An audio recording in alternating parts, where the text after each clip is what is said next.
جتنا لکھ رہا ہوں پوسٹ کرتا رہوں گا۔ اس قسط کے کچھ سینز جو ہیں وہ میں بعد میں پوسٹ کر دوں گا۔ امید ہے آپ لوگ ناراض نہیں ہوں گے۔ آواز نہ نکلے سسکیوں کی۔ عرض قلم علی آتش، قسط 110 پارٹ 1۔ شہر پر اثر گہری ہو رہی تھی۔ راغب الماری کی جانب کھڑا تھا۔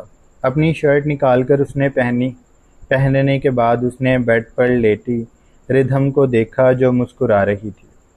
کیسا محسوس کر رہی ہو؟ اس نے سوال کیا تو ردھم نے انگڑائی لی۔ بہت اچھا۔ راغب بھی مسکرا دیا۔ وہ اس کے پاس بیڈ پر بیٹھ گیا۔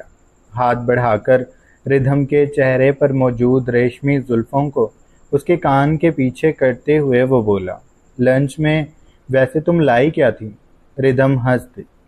انہیں اب یاد آیا تھا کہ انہوں نے لنچ بھی نہیں کیا تھا۔ ایک دوسرے کی باہوں میں رہ کر وہ دنیا سے بیگانے ہونے کے بعد اب ہوش میں آئے تھے۔ میں فریش ہو جاؤں، پھر نیچے چلتے ہیں۔ راغب نے سر ہلا دیا تھا۔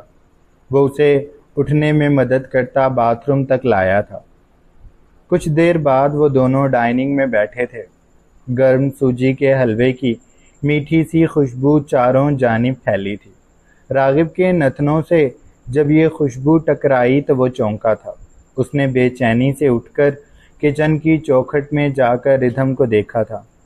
آپ کی امی جتنا اچھا تو نہیں بنایا، لیکن میں نے پوری کوشش کی تھی کہ میں اچھا بنا سکوں، وہ کہہ کر باؤل لے کر ڈائننگ ٹیبل پر آ گئی تھی۔ راغب ٹرانس کی کیفیت میں کرسی پر بیٹھ گیا تھا۔ ردھم نے اس کی پلیٹ میں حلوہ نکالا تو اس نے چہرہ اٹھا کر ردھم کو دیکھا۔ اس کے چہرے پر ایک جذباتی سا تاثر تھا۔ ردھم نے اس کا ہاتھ تھاما۔ کھا کر بتائیں کیسا ہے؟ وہ اس کے قریب بیٹھ گئی۔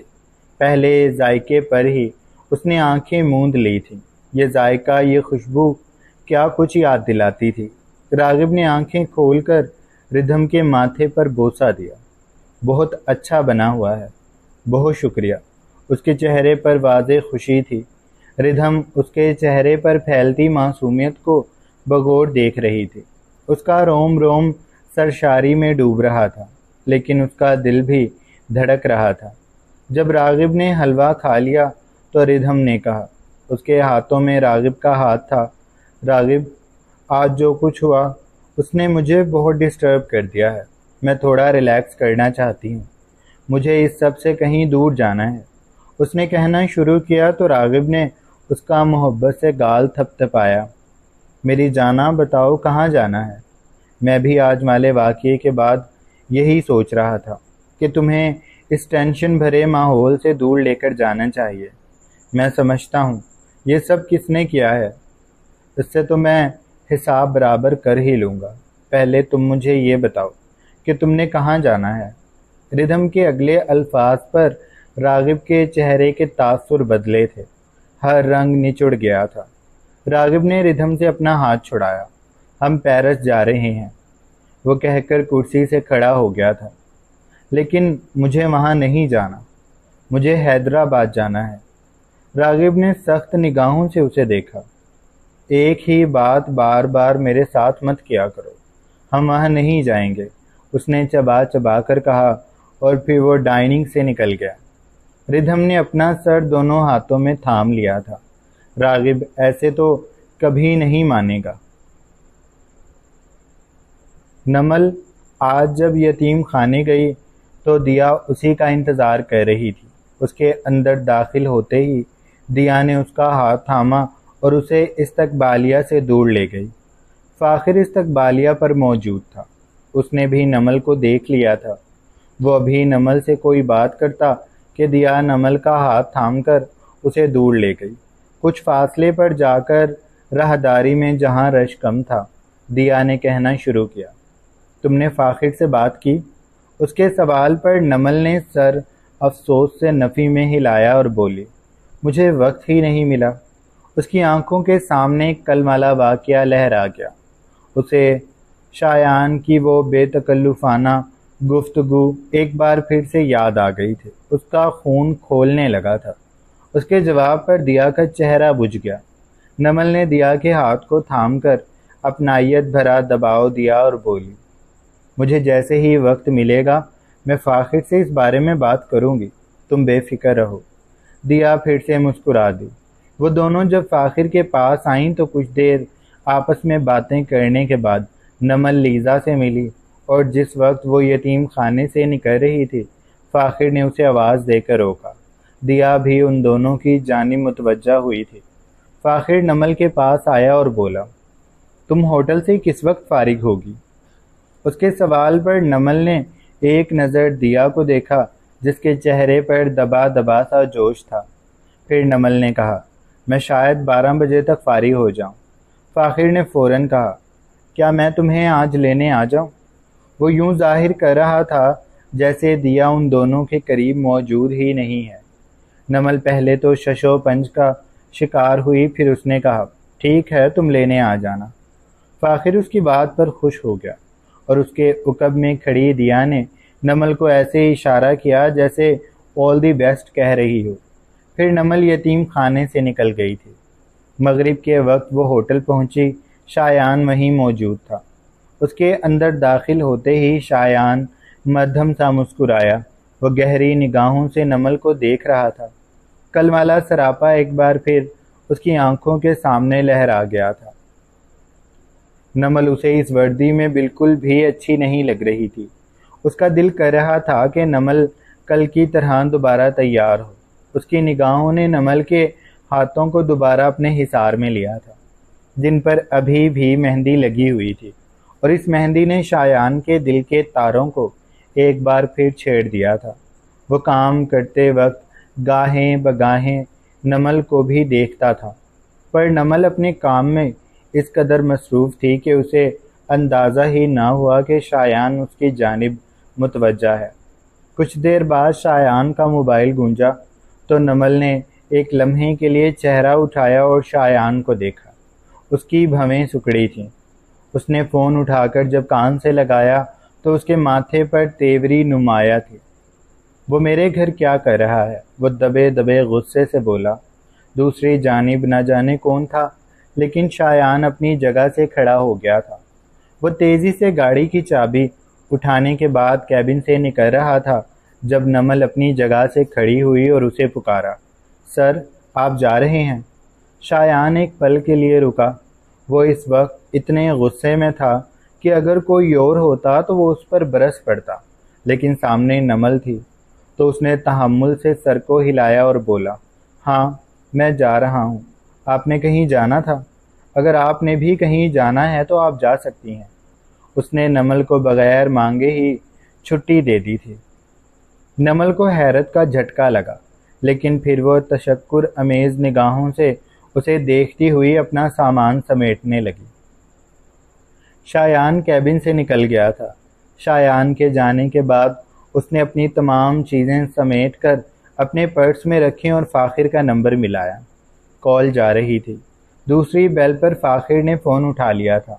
میں ابھی ہوٹل سے نکل رہی ہوں، تم اگر فارغ ہو تو مجھے لینے آ جاؤ، مجھے تم سے بات کرنی ہے، اس نے کہہ کر فون رکھ دیا تھا۔ پھر وہ کیبن سے نکل کر راہداری کی جانب آگے بڑھ گئی تھی۔ شایان کے بنگلے میں پراسرار سی خاموشی پھیلی تھی۔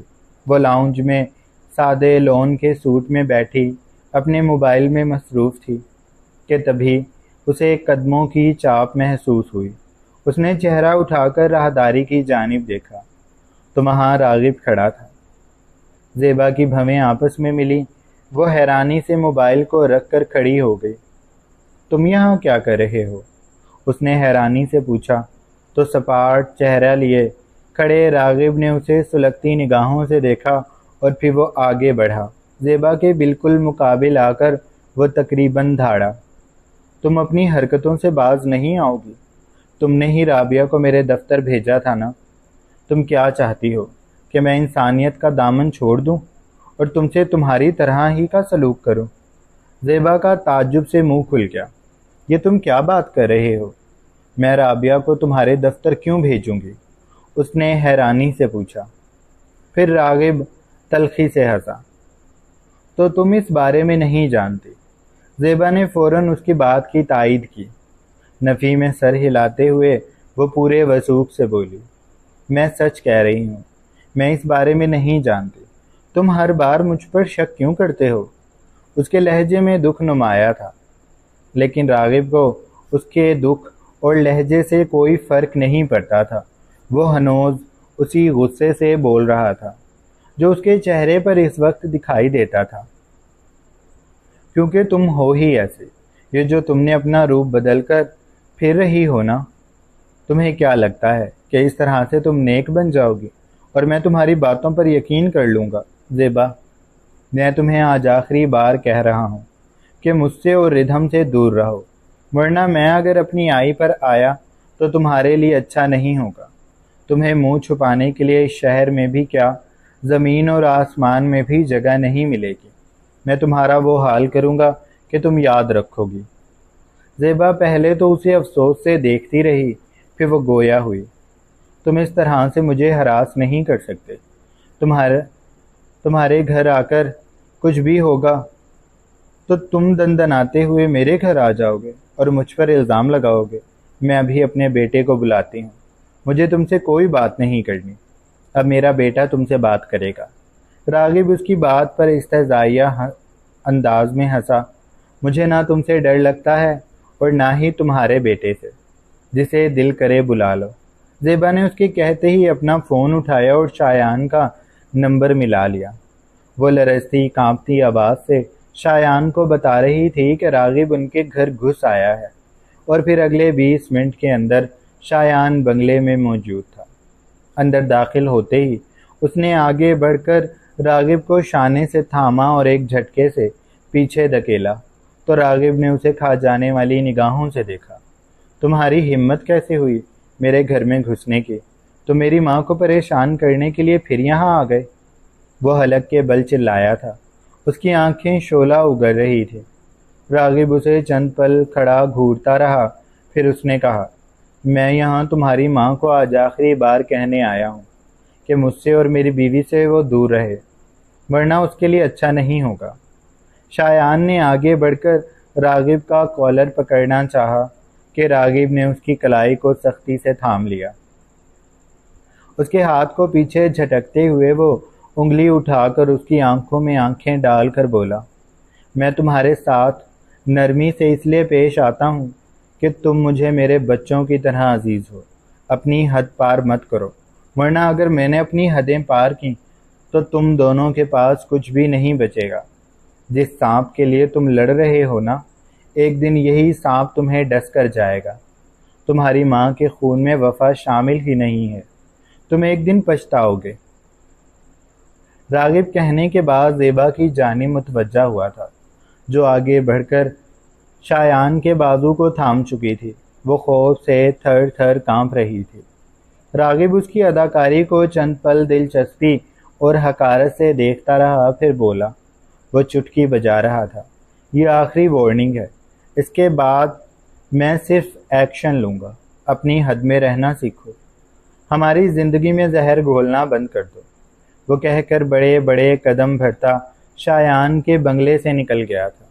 شایان اس کے پیچھے جانے لگا، لیکن زیبا نے اس کا بازو تھام رکھا تھا۔ اس نے شایان کو روک لیا۔ شایان، پلیز مجھے چھوڑ کر مت جاؤ۔ راغب پاگل ہو گیا ہے، وہ مجھ پر الزام لگاتا ہے، میں نے کچھ نہیں کیا، میں نے کچھ نہیں کیا۔ وہ جذباتی رندھی ہوئی آواز سے کہتی ہوئی گھٹنوں کے بل بیٹھتی چلی گئی۔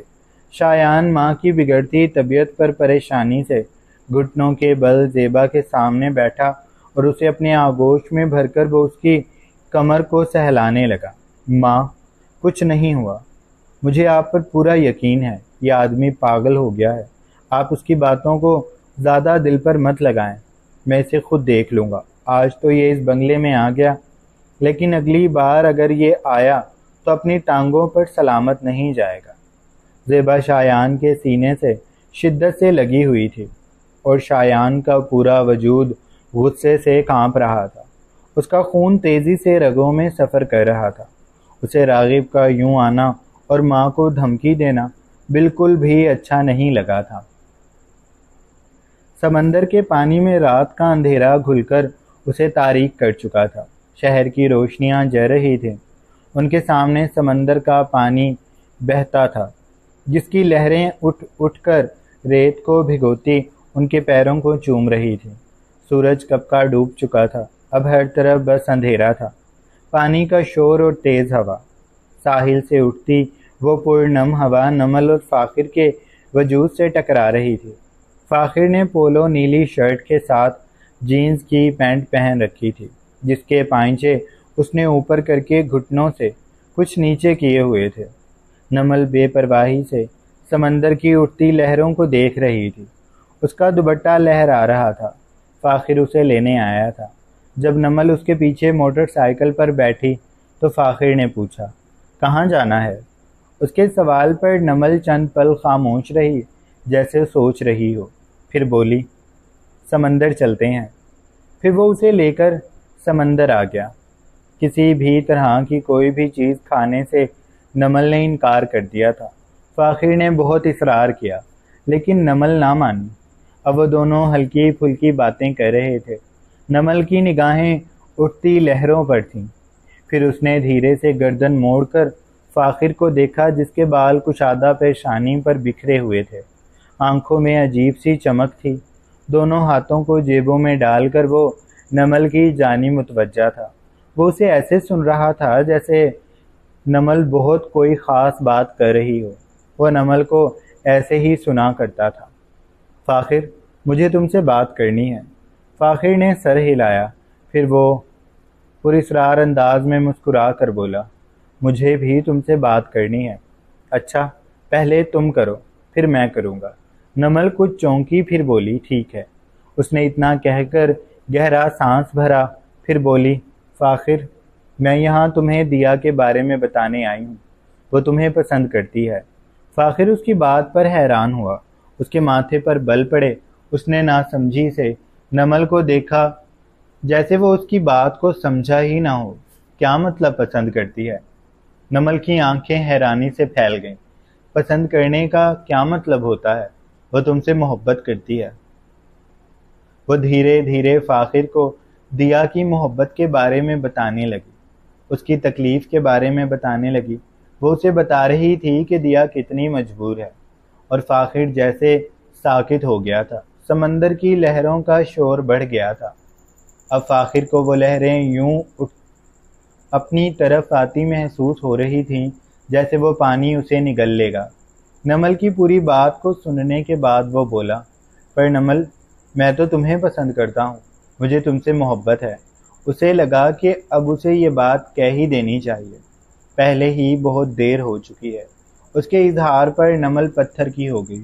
اس نے صدمے سے فاخر کو دیکھا۔ کسی فلم کے منظر کی طرح فاخر کا چہرہ اسے مختلف صورتوں میں دکھائی دینے لگا۔ کہیں وہ اسے مسلسل دیکھ رہا ہے، کہیں وہ اسے سڑک پار کرانے کے لیے آگے بڑھ کر آیا ہے، کہیں وہ اسے کچھ کہنے کی کوشش میں ناکام ہو رہا ہے۔ نمل کو لیزا کی بات یاد آئی۔ اس کا سر ایک پل کے لیے چکرا گیا تھا۔ جو پانی ابھی فاخر کو لگ رہا تھا اسے نگل لے گا، اب وہی پانی نمل کو لگا اسے نگل چکا ہے۔ یہ تم کیا کہہ رہے ہو؟ اس کے سوال پر فاخر آگے بڑھا، میں سچ کہہ رہا ہوں نمل، میں تم سے بہت محبت کرتا ہوں، میں تم سے شادی کرنا چاہتا ہوں۔ وہ اپنی جیب سے ہاتھ باہر نکالتا کہ نمل نے فوراً کہا، نہیں فاخر، میں تمہیں پسند نہیں کرتی، میں تم سے کیا کسی سے بھی محبت نہیں کر سکتی، میں محبت کرنا ہی نہیں چاہتی۔ اس کی بات مکمل ہوتے ہی فاخر بولا، لیکن کیوں نمل؟ مجھے وجہ بتاؤ، میں تمہیں بہت خوش رکھوں گا۔ یہ الفاظ پہلے بھی کسی شخص نے اس کے سامنے اتنے ہی جذبات سے کہے تھے، اور پھر کیا ہوا تھا؟ وہ اسے چھوڑ گیا تھا۔ نمل نے کرب سے آنکھیں مینچ لیں۔ ماضی کی تکلیف ایک بار پھر پورے وجود میں پھیلنے لگی تھی۔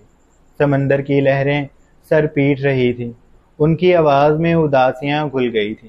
فاخر کو لگا جیسے پورا شہر تاریک پڑ چکا ہے، روشنیاں اس شہر سے چھین لی گئی ہیں، کیونکہ نمل کہہ رہی تھی، میں کسی سے بھی محبت نہیں کرنا چاہتی۔ میری بات سمجھو فاخر، تمہیں دیا پسند کرتی ہے، میں تمہیں کیا کسی سے بھی محبت نہیں کر سکتی، میں ابھی ان چکروں میں پڑنا ہی نہیں چاہتی۔ وہ ایک قدم پیچھے ہوئی تھی۔ تو تم وقت لے لو نمل، میں تمہارا انتظار کر سکتا ہوں، پر میں تم سے بہت محبت کرتا ہوں۔ فاخر کی آنکھوں میں نمی نے سر اٹھایا تھا۔ اس کی آنکھوں کی سچائی نے نمل کے پورے وجود کو لرزا دیا تھا۔ نمل کا دل دھیرے دھیرے ڈوبنے لگا۔ وہ بس یہاں سے بھاگ جانا چاہتی تھی۔ اسے فاخر کے انداز سے یہ بات محسوس ہو چکی تھی، لیکن پھر بھی وہ یقین نہیں کرنا چاہتی تھی۔ لیکن اب حقیقت اس کے سامنے روپ دھارے کھڑی تھی۔ فاخر کی آنکھوں میں موجود نمی نمل کو لاجواب کر چکی تھی۔ نمل کچھ کہنے لگی لیکن پھر چپ ہو گئی۔ اس کے ہاتھ پاؤں کانپ رہے تھے۔ وہ پلٹی اور تیز تیز قدم اٹھانے لگی۔ فاخر اس کے پیچھے بھاگا تھا۔ نمل، میری بات تو سنو۔ اس نے ہاتھ بڑھا کر نمل کی کلائی تھامی کہ نمل نے ایک جھٹکے سے اس سے اپنی کلائی چھڑوائی اور اسے کھا جانے والی نگاہوں سے دیکھا اور وہ دھاڑی تھی۔ مجھے دوبارہ ہاتھ مت لگانا۔ فاخر نے فوراً خود کو اس سے دور کر لیا اور بولا، نمل، میری بات تو سنو، پلیز میری بات مان جاؤ، میں تم سے سچ میں بہت محبت کرتا ہوں۔ وہ اس کے سامنے جیسے گڑ گڑا رہا تھا۔ ایک چہرہ فاخر کا تھا اور ایک دیا کا تھا، جو نمل کی آنکھوں کے سامنے سے ہٹنے کا نام ہی نہیں لے رہا تھا۔ وہ کیسے فاخر کی محبت کو اپنا لے؟ اس کا تو پہلے والا محبت کا زخم ابھی نہیں بھرا تھا۔ میری بات اپنے دماغ میں بٹھا لو، میرا اور تمہارا کچھ نہیں ہو سکتا۔ تمہیں دیا پسند کرتی ہے، اور میرے سامنے دوبارہ یہ سب مت کہنا، ورنہ جو ہمارے درمیان دوستی ہے وہ بھی ختم ہو جائے گی۔ وہ کہنے کے بعد فاخر کو تاریکی میں ڈوبے سمندر کے حوالے کر کے تیز تیز قدموں سے سڑک کی جانب آ گئی تھی۔ اس کے جانے کے بعد فاخر گھٹنوں کے بل بیٹھ کر اپنے بالوں کو مٹھیوں میں جکڑ کر حلق کے بل چلایا تھا۔ اس کے خوابوں کے جہان میں آگ لگ گئی تھی۔ وہ کانچ جیسے خواب جو اس نے راتوں ہر گزرتے دن میں نمل کے ساتھ کے دیکھے تھے، وہ کرچیوں کی صورت اس کی آنکھوں میں چبھنے لگے۔ وہ نمل کے لیے انگوٹھی لے کر آیا تھا۔ اس کی محبت کا اظہار اس کی جیب میں پڑا رہ گیا۔ وہ ان لڑکوں کی فہرست میں آ گیا تھا جن کا اظہار ان کی جیب میں پڑا رہ جاتا ہے اور ان کی محبت کو کوئی اور اڑا لے جاتا ہے۔ جاری ہے۔